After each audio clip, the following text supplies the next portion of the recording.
I am practicing just being more myself in front of the camera. I think over the last decade of making videos and social media content, there's this I can feel that when I hit record, my whole energetic signature shifts a little bit.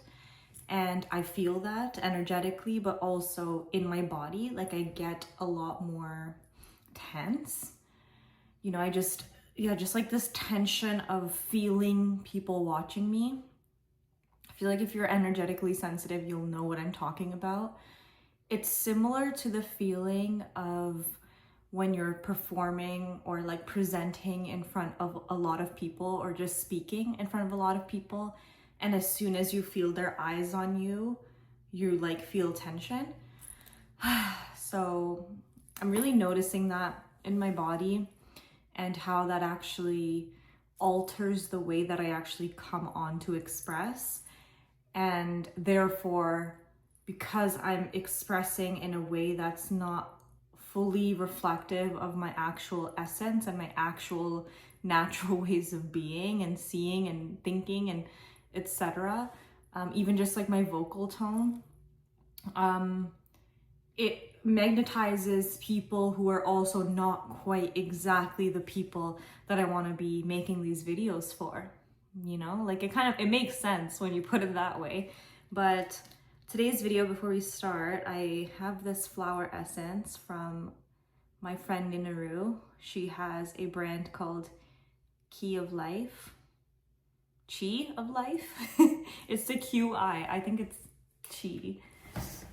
Don't quote me. I'll link her website in the description. But this is a flower essence of wild swamp rose.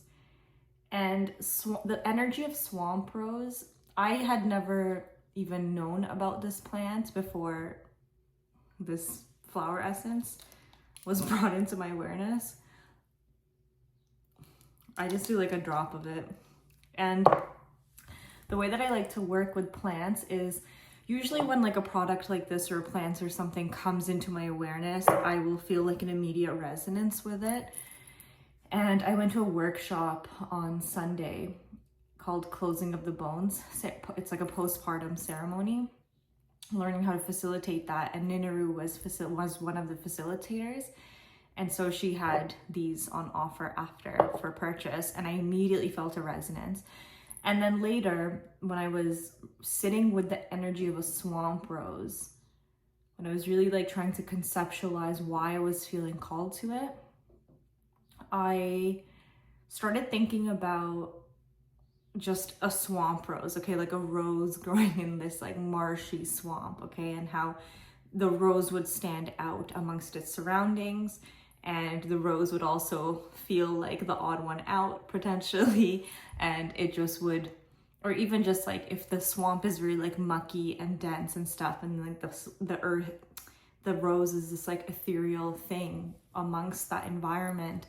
I think that really resonated with me because I often feel that way. Not that my environment is mucky or anything, but I often feel like the odd one out, or this very ethereal being amongst very earthy, dense surroundings. And I feel like this flower essence really helps me stay centered in my personal essence, not absorb other people's energies and stay rooted and projecting my own, because this also relates to what I was just speaking about feeling people's eyes on me. It's the same idea. It's the same area of tension for me. It's because I can feel people's eyes on me, their tension on me, or no, I feel the tension of their eyes on me, their perceptions of me, and therefore what their perception of me might begin to kind of surface in them. All of this information gets to like very overstimulating. But another thing is like I am so hypersensitive to how other people perceive me, and instead of being able to like stay rooted in myself, I have a tendency to kind of like do what I think or I perceive they want me to do. So when I take this, like it reminds me, and also energetically works to help me stay like contained within my sense of self and my center point, and not get like pulled and scattered in all directions based on everyone and anything around me. So yeah, I just wanted to share that and kind of share, this is just an example of a current herbal product that I'm using to support me in my inner work journey.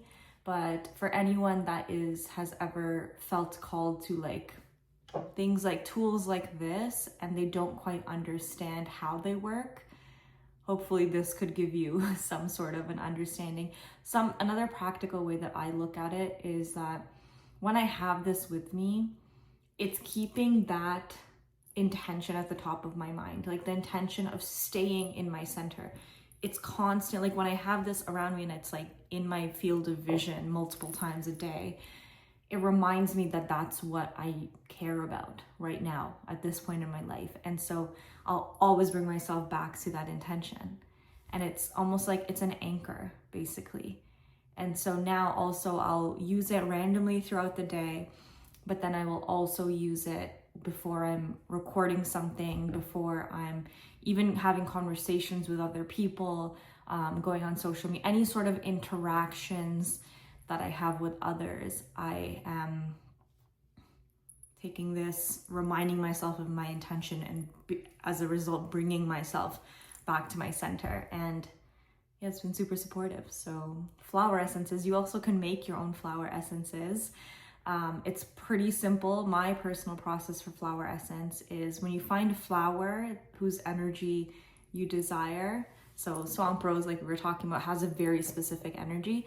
Every single flower has a very specific energy. You can either feel into it yourself to determine what the energy is for you. This is my favorite way to do it because it's the most accurate for you, because your personal associations of the flower are going to be how that flower works through you, and also that other people might have different interpretations of the same flower based on their life experiences and based on the information they've received. So I'm also starting to see energetic medicine as not this like one size fits all thing, but at the same time, if you are unable to, or you don't feel like intuiting it yourself, you can also look it up online. And there's a lot of people who have documented the different energetic signatures of different flowers. So once you feel called to it, just pick the flower, you take water and you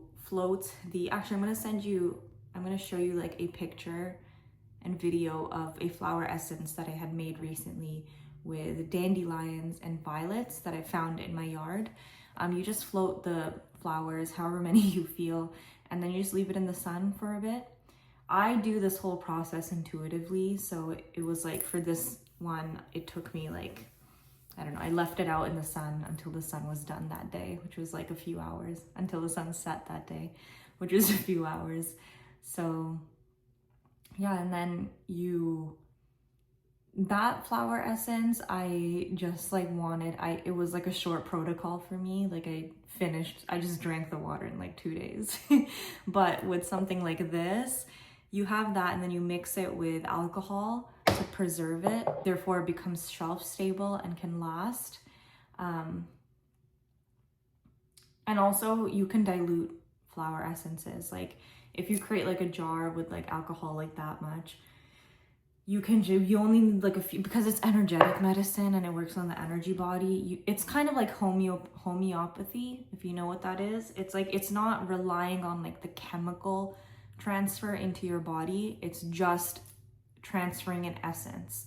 So you can dilute it. So if this was like, I could make more of this by putting like a drop of this and something else. It's like you're just transferring the essence. It's almost like, see the visual of like a flame. You know how in like you can pass the torch or pass the flame. It's kind of like that is how I see it. It's like you create the original flower essence, which is like the main flame, and then you can just keep lighting it and creating new essences from it, because you're just passing the flame or the essence throughout each of those products or liquids or whatever. So that is the process. If you want more detailed step by step, I'm sure there's lots of documentation online that you can find. But yeah, that's how I like to work with flower essences, to help me really like root my intentions into my day-to-day experience. And that's it. Thanks for watching. Bye.